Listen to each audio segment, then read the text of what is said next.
Which of the following statements regarding the fundamental duties contain in the Indian constitution is correct?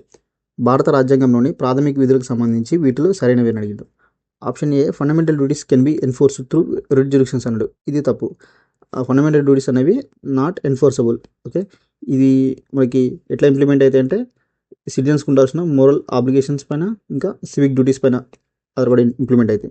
ఈ option B, fundamental duties for part of the Indian constitution since its adoption అన్నాడు. ఇది కూడా తప్పు.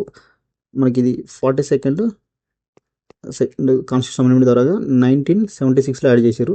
ఎక్కడి నుంచి మనం inspire తీసుకున్నాం? USSR నుంచి ఇన్స్పైర్ తీసుకున్నవి.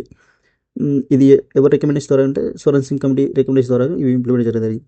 మరి ఎందుకు మనకి కాన్స్టిట్యూషన్ అడాప్ట్ చేసుకున్నప్పటి నుంచి ఇవి ఇంప్లిమెంట్ కాలేదంటే, యాడ్ చేయలేదంటే, మనకు అప్పుడే ఇండిపెండెన్స్ వచ్చింది. ఇండిపెండెన్స్ వచ్చినాక మన కాన్స్టిట్యూషన్ మేకర్స్ ఫోకస్ అంతా మనకు కావాల్సిన రైట్స్ గురించి, ఇండియా ఎటువంటి నేచర్ ఆఫ్ పొలిటికల్ సిస్టమ్ ఉండాలి వాటిపైన ఫోకస్ చేసింది. ఇంకా అప్పుడు వరకు మనం సప్రెస్ అయ్యాం కదా, మనకు రైట్స్ లేవు, ఓన్లీ డ్యూటీసే ఉంటాయి అప్పుడు. ఇంకోటి కాన్స్టిట్యూషన్ మేకర్స్ ఏం ఫీల్ అయ్యారంటే, మనం ఒకసారి వాళ్ళకి రైట్స్ ఇస్తే వాళ్ళు బాధ్యత వాళ్ళే తెలుసుకుంటారు. అంటే డ్యూటీస్ అంటే బాధ్యతలేగా, రైట్స్ డ్యూటీస్ అనేవి కోరిలేటెడ్.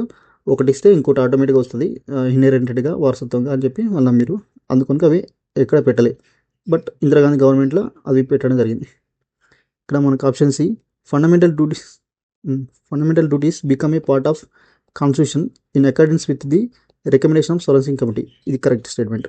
ఓకే, ఇక్కడ option D, fundamental duties are applicable only citizens of India. ఇది కూడా కరెక్టే. ఇక్కడ మనం హక్కులు మనమే కదా అనుభవించేది, కాబట్టి డ్యూటీస్ కూడా మనమే చేయాలి. ఇవి ఓన్లీ సిటిజన్స్కి అప్లికేబుల్ అయితే. ఆన్సర్ వచ్చేసి సి అండ్ డి.